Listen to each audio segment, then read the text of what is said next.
السلام عليكم ورحمة الله وبركاته حبايبي واخواتي، وحشتوني جدا. ركز معايا في الفيديو ده عشان في كذا نقطة كده مهمة هنتكلم فيهم النهاردة. أولهم مشكلة الزمالك بسبب موضوع بنتايج. تمام. تانيهم أحمد سيد زيزو، واللي تقريبا بنسبة 99.9%.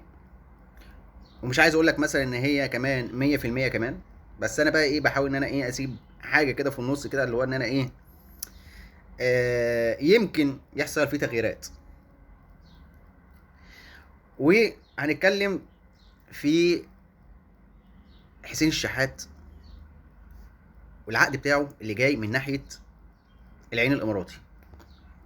هنبتدي الاول من موضوع حسين الشحات. حسين الشحات او العين الاماراتي عموما، نادي العين الاماراتي قدم ان هو عايز احمد سيد زيزو، واحمد سيد زيزو خلاص كان ماضي مع النادي الاهلي. فالكلام بيدور على ان طالما احنا مش عارفين نجيب، احنا طبعا نادي، طبعا كلنا عارفين النادي العين الاماراتي خلاص هيشارك في كاس عالم انديه اللي هو 2025، اللي هو اللي احنا داخلين فيها، اللي النادي الاهلي هيشارك فيها بالمعنى الاصح. فبالتالي اي نادي داخل كاس عالم انديه فبيحب ان هو يعزز الخطوط بتاعته او المراكز بتاعته، يعززهم. لازم يكون في معاه فريق واثنين وثلاثه في نفس الفريق، بحيث ان هو يعرف. انت طبعا انت هتلاعب، معلش، انديه العالم، اللي هو الانديه اللي خدت ابطال قارتها في خلال اخر 4 سنين ولا اخر 5 سنين. فبالتالي النادي الاهلي والنادي العين الاماراتي، انا هكلمك في الانديه العربيه، النادي الاهلي ونادي العين الاماراتي ونادي الوداد المغربي ونادي الهلال السعودي خلاص مشاركين فيها بصفه رسميه. فكل نادي فيهم بيعزز المراكز بتاعته، بيجيب لاعب واثنين وثلاثه في نفس المركز. فالعين الاماراتي كان بيحاول ان هو عايز يشتري او ان هو يجيب صفقه احمد سيد زيزو. طبعا كلنا عارفين الكلام ده من قبل كده. فطبعا الموضوع لانه هو ايه متلعبك مع احمد سيد زيزو، لان احمد سيد زيزو في كلام كتير بيتقال لهم ان هو رايح النادي الاهلي. فبالتالي خلاص مضى العقد، وان هو خلاص او لسه ما مضاش، بس هو في عقود اعلانات اللي تقريبا احمد سيد زيزو من بعد ما مضاهم دلوقتي بقى بيظهر في ريد بول، وظهر بعد كده في مع شركه هواتف او شركه اللي هي موبايلات بالمعنى الاصح، اللي هي الريلمي بالمعنى الادق. فبالتالي انك انت لما تشوف ان احمد سيد زيزو الدنيا معاه متلعبكه، فلازم ان انا اشوف حل بديل. والحل البديل بالنسبه لجمهور العين الاماراتي هو مين؟ ايوه، هو حسين الشحات. طبعا كلنا عارفين ان حسين الشحات كان بيلعب مع نادي العين الاماراتي، وتقريبا كل جمهور النادي العين بتعشق حاجه اسمها حسين الشحات، لان حسين الشحات قدم مردود كويس جدا مع نادي العين الاماراتي، بالاخص مباراه العين الاماراتي قدام ريال مدريد في كاس عالم انديه. وحسين الشحات في المباراه دي كان هو احسن لاعب ما بين الفرقتين، دي الخلاصه. حتى حسين تقريبا حسين الشحات ما بيفوقش غير قدام ريال مدريد. ليه؟ عشان حسين الشحات لما جه لعب ريال مدريد مع النادي الاهلي تقريبا كان ماسك كامافينجا، كان بيسطروا على النجيله. فاكيد الكلام كله رايح على ان حسين الشحات رايح لنادي العين الاماراتي، الا اذا مارسيل كولر قال ان هو محتاج حسين الشحات. في ناس كده هتقول لي طب ما هو مارسيل كولر في كلام كتير بيتقال ان هو مش مكمل مع نادي الاهلي، بس في الاول وفي الاخر في مدير فني هيجي، او اي مدير فني سواء مارسيل كولر او اي مدير فني هيجي هيشوف حسين الشحات اكيد هيحتاجه. بس انت دلوقتي هيبقى عندك كثره لعيبه كتير في مركز الجناح او مركز الاجنحه. عندك بن شرقي، عندك في كلام بيتقال ان احمد سيد زيزو جاي النادي الاهلي، عندك ان تريزيجيه موجود، عندك محمد عبد الله اللي هو اللاعب لسه ناشئ ده، عندك الكلام اللي بيتقال ان احمد عبد القادر ممكن يرجع وممكن لا. فبالتالي انت خلاص امنت موضوع المراكز ده، غير طاهر محمد طاهر. امنت موضوع مراكز الاجنحه بالنسبه للنادي الاهلي. فهل بقى حسين الشحات هيبقى ورقه مع المدير الفني ايا كان اسمه في النادي الاهلي ولا لا؟ بس اللي انا هقدر ان انا اقوله لك بنسبه 70% ان حسين الشحات مع العين الاماراتي بنسبه 70%، لان كل الكلام اللي بيدور دلوقتي جوه القلعه الحمراء ان حسين الشحات بنسبه كبيره في العين الاماراتي. ايه بقى اللي هيحصل؟ ما احناش عارفين. بس هي دي الخلاصه بتاعت حسين الشحات ونادي العين الاماراتي والنادي الاهلي. نادي الزمالك في مشكله كبيره جدا بسبب حوار محمود بن تايج، الظهير الايسر لنادي الزمالك، اللي تقريبا كان بيلعب الموسم كله مع نادي الزمالك، وهو اقول لك ايه، في لخبطه في موضوع بن تايج. واللي كشف الحوار ده الاتحاد الافريقي، اللي كشف الليله اللي دي كلها هو الاتحاد الافريقي، ان محمود بن تايج لحد وقتنا هذا لا يعتبر لاعب في نادي الزمالك. طب هو بيلعب مع نادي الزمالك في الموسم ده ده غير مباراة السوبر الافريقي. ده في دنيا كبيره قوي هتتفتح على نادي الزمالك، واحتمال كبير كمان ان نادي الزمالك ينزل درجه رابعه او درجه تانية. هتيجي تقول لي ازاي؟ هقول لك انت بتخلي لاعب يلعب من غير ما يكون معاه اقامه في الدوله اللي هو فيها. هو دلوقتي بيلعب مع نادي الزمالك على اساس انه هو جاي سياحه، جاي سياحه في مصر، مش جاي لاعب في نادي الزمالك اللي هو المفروض يكون ليه اقامه في مصر. فلك ان تتخيل بقى ان انت عندك لاعب لعب موسم كامل من اول السوبر الافريقي لاول الموسم في الدوري، خلاصه في الماتشات اللي كان بيلعبها، وفي الاخر يتعرف ان محمود بن تايج ليس لاعبا في نادي الزمالك. طب هو اتأيد ازاي مع نادي الزمالك؟ طب اتحاد الكوره مخليه يلعب على اي اساس؟ في ربكه كده هتحصل، وتقريبا هي مقفوله قفله رخمه على نادي الزمالك. واللي اكتشف الحوار ده او اللي كشف الحوار ده هو الاتحاد الافريقي، لما رفضوا ان هو يلعب مع نادي الزمالك في الكونفدراليه. وطبعا كلنا عارفين ان ازاي الاتحاد الافريقي ما يوافقش على لاعب بس موجود في نادي الزمالك في الكونفدراليه. طبعا الدنيا اتفتحت، والدنيا من الاخر يعني الخلاصه الزمالك دخل في حته رخم، حته ان هو انت كنت جاي تتكلم على موضوع ازاي النادي الاهلي ما يتخصمش منه 3 نقط في اخر الموسم. لا، انت دلوقتي هيتخصم منك كل النقط اللي انت لعبت بيهم في الدوري. مش عايز اقول لك مثلا ان في ناس كتيره بتقول لك ده احتماليه كمان ان النادي الاهلي مباراه النادي الاهلي او مباراه القمه ما تتعاد. لا، هو نادي الزمالك يعتبر ليس طرفا في المباراه اساسا، والنادي الاهلي هو اللي هيستفيد ب3 نقط. ده الجديد بقى. فبالتالي اللي بيعمله نادي الزمالك اكتر نادي هو هيضر فيه. بس مش هقول لك اكتر من كده عشان بس ايه، في حاجات كتيره مستخبيه لسه هنعرفها بعدين. ايه اللي هيحصل لسه هنتكلم فيها قدام، مش دلوقتي، لان الدنيا ابتدت تفتح من اول امبارح لحد النهارده. الدنيا ابتدت تفتح فعلا من اول امبارح. ايه بقى اللي هيتم؟ ما احناش عارفين. ايه اللي هيحصل بعد كده؟ الله اعلم. بس اللي انا حابب ان انا اقوله ان نادي الزمالك داخل في نفق مظلم ورخم برخامه ما شافوش زيها قبل كده. لو الموضوع كان اتعرف في مصر هنا او من الاتحاد المصري كان هقول لك مثلا ممكن تتطرمخ، او ممكن نعديها كلنا عادي. ما نادي يا زمالك، انت بتتكلم معلش، اهلي وزمالك هم الدوله. نادي الزمالك، النادي الاهلي والزمالك هم مصر عموما. فما ينفعش اي فريق ينزل درجه غير الدوري الممتاز، يعني ينزل اي دوري تاني غير الدوري الممتاز. فلو كان اتحاد الكونفدراليه، وطبعا كلنا عارفين ان ازاي الاتحاد الافريقي ما يوافقش على لاعب بس موجود في نادي الزمالك في الكونفدراليه. طبعا الدنيا اتفتحت، والدنيا من الاخر يعني الخلاصه الزمالك دخل في حته رخم، حته ان هو انت كنت جاي تتكلم على موضوع ازاي النادي الاهلي ما يتخصمش منه 3 نقط في اخر الموسم. لا، انت دلوقتي هيتخصم منك كل النقط اللي انت لعبت بيهم في الدوري.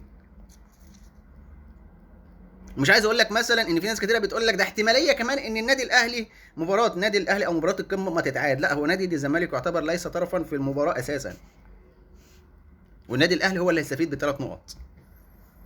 ده الجديد بقى. فبالتالي اللي بيعمله نادي الزمالك اكتر نادي هو هيضر فيه. بس مش هقول لك اكتر من كده، عشان بس ايه، في حاجات كتيره مستخبيه لسه هنعرفها بعدين. ايه اللي هيحصل لسه هنتكلم فيها قدام، مش دلوقتي، لان الدنيا ابتدت تفتح من اول امبارح لحد النهارده. الدنيا ابتدت تفتح فعلا من اول امبارح. ايه بقى اللي هيتم؟ ما احناش عارفين. ايه اللي هيحصل بعد كده؟ الله اعلم. بس اللي انا حابب ان انا اقوله ان نادي الزمالك داخل في نفق مظلم ورخم برخامه ما شافوش زيها قبل كده. لو الموضوع كان اتعرف في مصر هنا او من الاتحاد المصري، كان هقول لك مثلا ممكن تتطرمخ، او ممكن نعديها كلنا، نعديها كلنا عادي. ما نادي يا زمالك، انت بتتكلم معلش، اهلي وزمالك هم الدوله. نادي الزمالك، النادي الاهلي والزمالك هم مصر عموما. فما ينفعش اي فريق ينزل درجه غير الدوري الممتاز. فلو الموضوع كان طالع من عندنا هنا في مصر، كنا هنعرف ان احنا هنحاول ان احنا ايه، نداريه بالمعنى الاصح. بس الموضوع وسع شويه، عشان اللي قفش الحوار ده كله هو الاتحاد الافريقي. فايه اللي هيتم ما احناش عارفين، بس في حاجات كتير هتتفتح على نادي الزمالك. وتقريبا نادي الزمالك زي ما قلت من شويه هيدخل في نفق مظلم. ايه بقى اللي هيحصل ما احناش عارفين. ومش بقول الكلام ده عشان خاطر واحد من جمهور نادي الزمالك يجي يقول لي على فكره انت كذاب ومش كذاب. لا يا عم، انا مش، يا عم انا بكذب. واستنى الايام اللي جايه وشوف ايه اللي هيحصل. مش هقول لك اكتر من كده. تعالى بقى نتكلم، سيبنا بقى موضوع بنتايج والزمالك، نتكلم على موضوع احمد سيزو والزمالك. كنت طلعت في فيديو امبارح وقلت ان موضوع زيزو طول، وبقى في حاجات كتيره بتطلع. او في النهارده اجتماع المفروض احمد سيد زيزو يقعد مع مسؤولين في نادي الزمالك عشان خاطر يجدد العقد بتاعه. احمد سيد زيزو ما راحش، واعتذر كمان، وقال لك ان انا عندي ظروف ومش هينفع ان انا اجي، وان انا لازم اروح المنيا ومش هروح المنيا. كده اقدر اقول لك ان احمد سيد زيزو في النادي الاهلي. وفي كلام كمان بيتقال جوه نادي الزمالك ان نادي الزمالك بيفكر ان هو يدعم المركز بتاع احمد سيد زيزو بلاعب تاني يكون تقيل، ومش لاقيين اي لاعب تاني غير مصطفى فتحي لاعب نادي بيراميدز. خلاص. احمد سيد زيزو تقريبا الكلام اللي بيتقال ان هو ماضي عقود اعلانيه مع النادي الاهلي بشرط جزائي. وطبعا كلنا شفنا احمد سيد زيزو هيعمل اعلان مع مشروب الطاقه ريد بول، شركه ريد بول. وتقريبا كلنا شفنا احمد سيد زيزو وهو عامل اعلانات مع احدى الهواتف الذكيه اللي هي ريلمي. طبعا الكلام ده احمد سيد زيزو قاعد مع نادي الزمالك تقريبا، انت بتتكلم فوق ال5 سنين، فوق ال5 سنين ما عملش ولا اعلان واحد. فتخيل انت بقى، بمناسبه ان هو اسمه ارتبط بالنادي الاهلي، دلوقتي بقى في اعلانين، وفي اعلان بقى رسمي كده موجود قدام الناس كلها، اللي هو الهواتف الذكيه بتاعت ريلمي، شركه ريلمي. وطبعا انا جيت اتكلمت وقلت امبارح ان احتمال نشوف احمد سيد زيزو بتيشيرت نادي الزمالك عشان حاجه واحده. ده اللي خلاني ان انا اقول الكلمتين دول. الصوره اللي حاططها على انستجرام ان هو حاطط تيشيرت نادي الزمالك بالرقم بتاعه. وطبعا كلنا عارفين ان هو كان شايل صورته اصلا بتيشيرت نادي الزمالك من انستجرام، وكان حاطط صورته وهو بتيشيرت منتخب مصر. فدي الحاجه الوحيده اللي خلتني ان انا اقول لك ان هو احتمال كبير يمضي لنادي الزمالك او يجدد لنادي الزمالك. بس انا كنت شايفها ان هي صعبه في الاحداث اللي احنا كنا بنشوفها مع احمد سيد زيزو قبل كده واللي شفناها دلوقتي. كان كل حاجه صعبه. بس مسؤولين جوه نادي الزمالك قالوا ان احمد سيد زيزو زملكاوي. تعال بقى الناحيه الثانيه، احمد الخضري او الصحفي احمد الخضري طلع امبارح مع ابراهيم فايق في قهوه فايق، وبيقول لك باللفظ كده زيزو محتاج معجزه عشان يكمل مع نادي الزمالك. اذا الاوراق كلها مكشوفه، والاوراق كلها بتقول ان احمد سيد زيزو مع نادي الاهلي. حتى ابراهيم فايق لما جه سال كابتن سيد عبد الحفيظ بيقول له احمد سيد زيزو في الاهلي؟ قال له الله اعلم. فابراهيم فايق بيرد عليه بيقول طالما كابتن سيد عبد الحفيظ قال الله اعلم فخلاص بعتمد انا الكلمه دي ان هو خلاص في النادي الاهلي. لما جه سال وليد سليمان، كابتن وليد سليمان قال احمد سيد زيزو اضافه كبيره، هيبقى اضافه كبيره لو هو فعلا جاي النادي الاهلي. لما جه كابتن ابراهيم الاعلام ابراهيم فايق جه سال ابراهيم المنيسي، ما هم كلهم كانوا في برنامج واحد، احمد سيد زيزو موجود في الاهلي؟ فراح جاي قايل له الله اعلم. فالكلام كله رايح على ان احمد سيد زيزو رايح للنادي الاهلي. دي الخلاصه في الكلام كله. موضوع الاعلانات، موضوع الحلاق اللي طلع وحلف في فيديو، واقسم بالله اقسم بالله اقسم بالله ان احمد سيد زيزو مضى للنادي الاهلي، ده ما كانش كلام كده عابر. بس هرجع برضو واقول لك، لما جيت اتكلمت امبارح قلت انا سمعت قبل كده نفس الكلام ده من واحد حلاق وقدامه اللاعب نفسه اللي هو محمد علي بن رمضان، وقال لك محمد علي بن رمضان الموسم الجاي هنشوفه بتيشيرت النادي الاهلي، ومع ذلك محمد علي بن رمضان ما جاش النادي الاهلي. انما انت لما تيجي تبص من كل ناحيه هتلاقي ان كلهم كل حاجه بتثبت لك ان احمد سيد زيزو في النادي الاهلي، من اول ان هو ما راحش الاجتماع بتاع النهارده ان هو عشان يجدد لنادي الزمالك، ومن ناحيه تانية ان ممدوح عباس قال لما اجي هقعد مع اللاعب هقعد معاه هو بس من غير والده، وطبعا اللاعب عمره ما هيطلع من تحت طوع والده. ومن ناحيه تانية الصحفي احمد الخضري اللي طالع يقول لك زيزو محتاج معجزه عشان يكمل مع نادي الزمالك. ومن ناحيه ثالثه ان كابتن سيد عبد الحفيظ وكابتن وليد سليمان وابراهيم المنيسي يطلعوا يقولوا لك الله اعلم. طبعا ما فيش حد من جوه النادي الاهلي او اسمه مرتبط بالنادي الاهلي هيطلع يقول لك ان احمد سيد زيزو خلاص مضى للنادي الاهلي. ليه؟ هيبقى كده اخترق حاجه هو مش من حقه ان هو يتكلم فيها. ده سيستم النادي الاهلي. ايوه. تعالى بقى الحته الاخيره، الاعلانات اللي عملها احمد سيد زيزو في الفتره الاخيره اللي احنا تقريبا ما شفناهاش مع احمد سيد زيزو في تاريخه كله مع الزمالك. اشمعنى في التوقيت ده بالذات؟ يعني اقول لك ايه، وكل المؤشرات وكل الاستنتاجات بتقول لك ان احمد سيد زيزو هيلعب مع النادي الاهلي بعد نهايه الموسم ده. دي الخلاصه. فهيجي واحد زملكاوي يقول لي انت كذاب وانت بتجيب اخبار فيك وانت مش عارف ايه وانت ايه وانت ايه، زي ما انا ما بشوف دايما. هقول لك طيب ماشي، ممكن تقنعني ايه سبب عدم وجود احمد سيد زيزو مع مسؤولين نادي الزمالك النهارده؟ ليه احمد سيد زيزو لحد دلوقتي ما راحش قعد مع ممدوح عباس غير في قعده واحده لما اداله الهديه، وفي الاخر رجع له الهديه بهديه عشان خاطر ما يكونش الموضوع في حتى ربط كلام مع ممدوح عباس؟ طب ممكن تقول لي ليه ابو احمد سيد زيزو ما فيش توافق ما بينه وبين ممدوح عباس لحد دلوقتي؟ وهل احمد سيد زيزو هيخترق كلام ابوه في اي حاجه تخصه من ناحيه اللعب؟ مش هو ده الاحتراف بالنسبه لجمهور نادي الزمالك؟ مش هو ده الكلام اللي كان بيتقال قبل كده لما رمضان صبحي راح لنادي بيراميدز وقال ده احتراف؟ وانا ضد ان النادي، وانتوا كنتوا ضد ان النادي الاهلي يعمل مشكله مع اللاعب لان اللاعب اختار مشيئته بنفسه ان هو يكمل، او ان هو يكمل لعبه، ان هو يكمل احترافه مع نادي بيراميدز. سبحان الله سبحان الله، بتلف تلف تلف تلف وترجع في عبك انت. وعايز اقول لك ان جمهور نادي الزمالك احتمال، او احمد سيد زيزو بامضته مع نادي الاهلي احتمال مجلس اداره نادي الزمالك ما يكملش مع نادي الزمالك. دي الخلاصه. يلا ايه بقى اللي هيحصل بعد كده؟ وهرجع تاني واقول مفيش لاعب بيضيف حاجه للنادي، النادي هو اللي بيضيف للاعب. نادي الزمالك اسم كبير، ونادي الزمالك هو الاضافه لاي لاعب موجود جوه المنظومه نفسها او جوه الرياضه هنا في مصر. تمام؟